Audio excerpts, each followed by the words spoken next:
अस्सलाम वालेकुम। Doctor Danish real focus के साथ हाजिर है।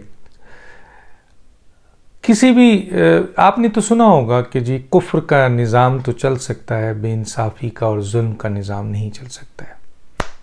हज़रत अली करम अल्लाह वजह का बहुत बड़ा कौल है। बड़े इस पे मुख्तलिफ लोगों के बयानात हैं और इसमें कोई शक नहीं है कि अगर इंसाफ किसी माशरे में नहीं हो पाएगा तो फिर वो माशरा तबाह हो जाएगा। पूरी की पूरी सल्तनत और इमारत जो खड़ी होती है वो इंसाफ के बेस पे होती है, और इंसाफ का सबसे बड़ा मंबा जो होता है वो अदालत होती है। अदालत आलिया है, अदालत उज़्मा है। अगर हम अदालतों में, अपने अदालतों में दोहरा इंसाफ देखें, एक तो पहले होता था कि जनाब बड़ों के लिए अलग इंसाफ तो गरीबों के लिए अलग इंसाफ, तबकाती इंसाफ का निज़ाम, बड़ों के लिए अलग फैसले, गरीब के लिए अलग फैसले। एक गरीब आदमी चोरी करे तो वो पाबंद सलासल हो जाता है, कैद होता है, जुर्म, उसको सज़ा मिलती है। एक अमीर आदमी पूरा मुल्क लूट ले, पूरा मुल्क तबाह कर दे, आपके कई बड़े क्राइम करे, करप्शन करे और बड़े बड़े माफ़ कर दिया जाता है। एक आदमी अपने बेटे से आपके जो उनकी कंपनी है उससे तनख्वाह ना ले और उसका ज़िक्र, हालांकि उसका ज़िक्र 2013 में किया हुआ है अकामा का, लेकिन अगर तनख्वाह ना ले तो उस पर उसको ताहयात और वज़ीर आज़म को ताहयात नायल कर दिया जाता है। और एक ऐसा शख्स जो वज़ीर आज़म नहीं है वो पूरा तोशाखाना हड़प कर जाए, पूरी की पूरी पनी गाला हड़प कर जाए, लेकिन उसको सादिक और अमीन कर दिया जाता है। भारत ये इस मुल्क में हो रहा है। अब जो मैं आज आपको केस बताने वाला हूँ बहुत ही इम्पोर्टेंट है। देखिए, एक केस अभी लाहौर में मरीम नवाज साहिबा ने रमज़ान शुगर मिल्स के हवाले से उन खातून का एक केस था जिसके ऊपर उनका पासपोर्ट जब्त कर लिया गया था। ये वही मरीम नवाज साहिबा हैं जो कि लंदन से अपनी वालदा को बिस्तर मरते हुए छोड़कर पाकिस्तान की अदालतों ने बुलाया तो आई और यहाँ उनको कैद किया गया और इनको डेथ सेल में रखा गया और इनके साथ शदीद जुल्म किया गया। इनके बाप को भी कैद किया गया, पहले तो हुकूमत से हटाया गया, फिर बाप को भी कैद किया गया। और उनके सारे मुकदमात, मैं उनकी कोई वकालत नहीं कर रहा हूँ, लेकिन मैं कानून और मुकदमात की बात कर रहा हूँ। उनके सारे मुकदमात जिस पे उनको सज़ा हुई है वो ज्यूरिस्प्रूडेंस, कानून, आइन के लिहाज से अनकॉन्स्टिट्यूशनल है, अनलॉफुल है, लेकिन फिर भी फेस किया। मरीम नवाज ने भी फेस किया।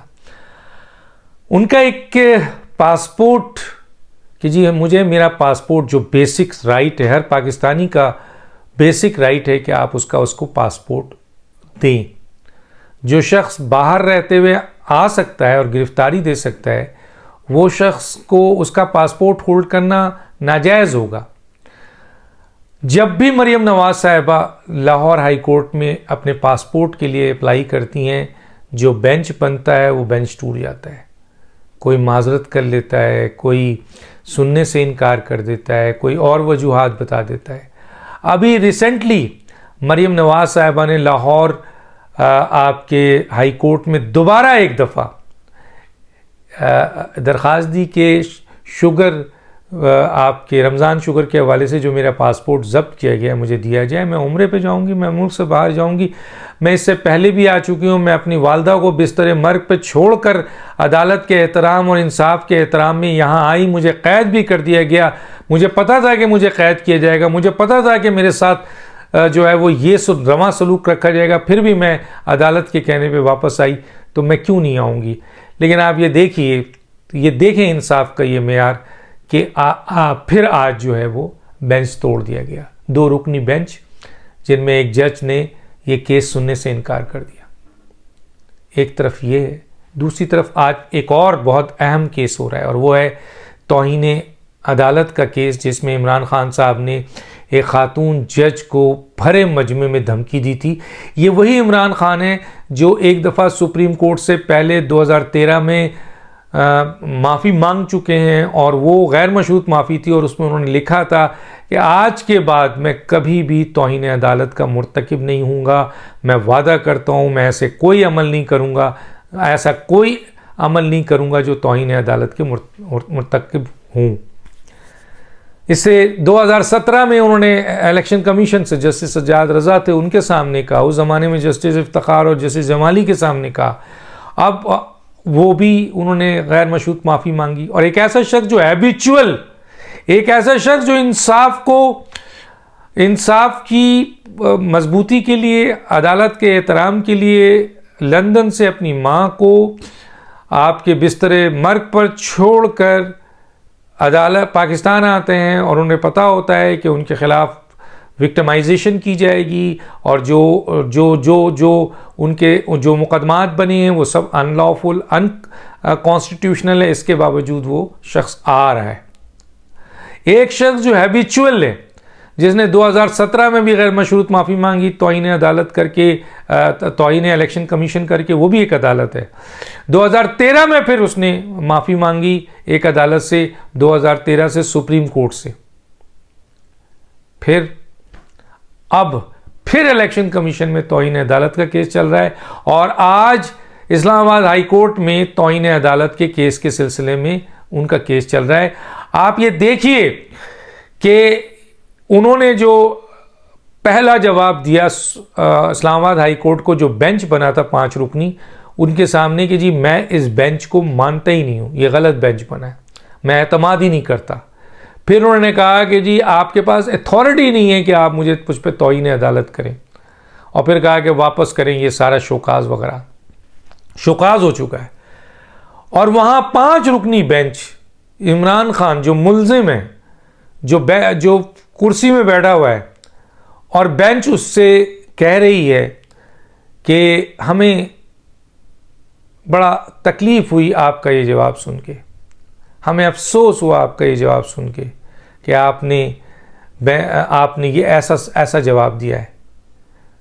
और ये बात वो कुर्सी में मुल्जिम बैठा हुआ है, इसको कटहरे में नहीं बुलाया गया है।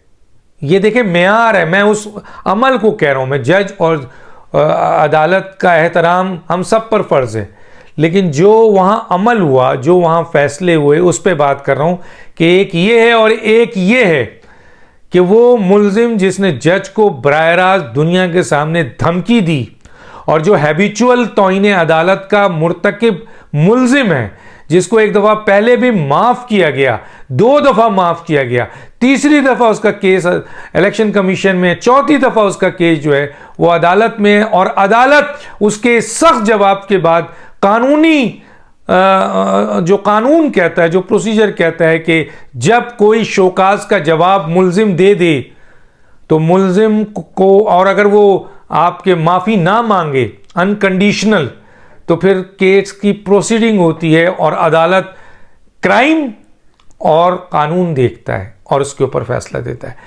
ये नहीं देखता कि कौन शख्स है, आया इससे तकलीफ़ हुई, क्योंकि एहसासात और जज्बात अदालतों के नहीं होते, जजेस के नहीं होते, वो तो मेरिट पे केस सुनते हैं, और चाहे उनका बेटा हो, बेटी हो, कोई भी खड़ा हो।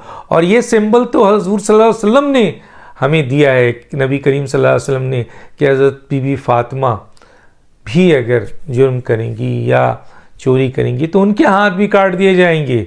तो फिर इमरान नियाज़ी और कोई शख्स कौन होता है जिसको इतनी अहमियत दे जाए कि वो कुर्सी पे बैठा रहे और अपने मोबाइल से खेलता रहे, और बेंच पूरा उससे ये कह रहा हो कि हमें अफसोस है कि आपने जवाब ऐसा दिया है, ऐसा जवाब नहीं देना चाहिए था, हमें आपसे बड़ी ऐसी जवाब की उम्मीद नहीं थी, और ये है और वो है।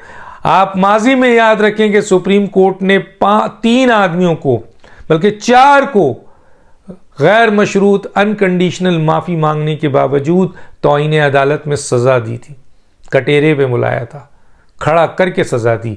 यूसुफ रज़ा गिलानी वज़ीर आज़म थे, तौहीन अदालत पे कटहरे पे खड़ा करके वहीं सज़ा दी उनको।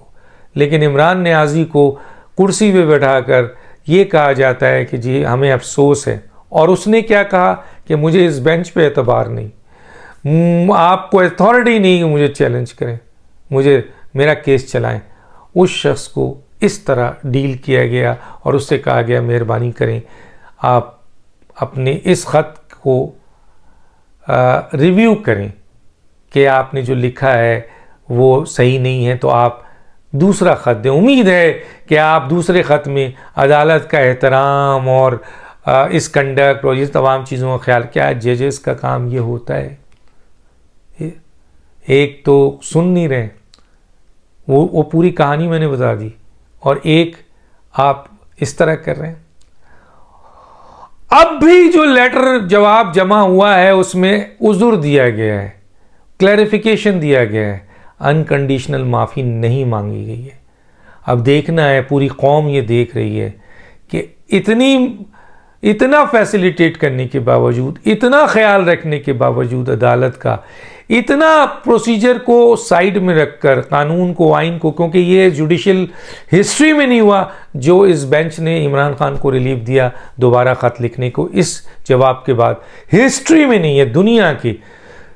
तो उसके बावजूद इमरान खान साहब ने क्लैरिफिकेशन दिया है और ऐसे शो किया है कि मैं तो मासूम, मुझे तो पता ही नहीं था, ये हो गया मुझे पता ही नहीं था, ये हो गया मुझे पता ही नहीं था, हाई कोर्ट में केस चल रहा था मुझे पता ही नहीं था, ये खातून जज हैं या नहीं है मुझे पता ही नहीं था। ये इस तरह की क्लैरिफिकेशन दी गई है। और उसके बाद आखिर में किया है, कहा है जज साहब से कि जज साहब मुझे अफसोस भी है कि जो मैंने ये जुमला कहा है, मैं रिग्रेट महसूस करता हूँ।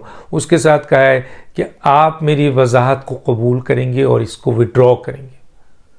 तो आज पूरी कौम देखेगी कि इंसाफ के इस दोहरे मेयार में, जहाँ एक मेयार ये है कि बेंच तोड़ दिया गया, जहाँ एक मेयार ये है कि पहली दफ़ा तौहीन करने पर अनकंडीशनल माफ़ी मांगने के ऊपर उनको 5 साल सज़ा दी गई सुप्रीम कोर्ट में, एक को नहीं 2, 3 और सब एक ही सियासी जमात के, और एक दूसरा सियासी जमात का जिसको इतना बड़ा रिलीफ दिया गया जुडिशल हिस्ट्री में नहीं था, अब वो दोबारा अदालत में आया है और अदालत में अनकंडीशनल माफ़ी मांगने से इनकार किया है, वजाहत पेश की है। अब पूरी कौम देखेगी कि इसके साथ क्या होता है। अगर इसे माफ़ कर दिया जाता है, दरगुजर कर दिया जाता है, ये केस क्लोज किया जाता है, इसके बावजूद कि उसने अनकंडीशनल माफ़ी भी नहीं मांगी और जो कि हैबिचुअल है तौहीन अदालत का, तो फिर सवाल ये उठेगा कि इंसाफ का अगर दोहरा मेयार है तो ये माशरा तबाह हो जाता है।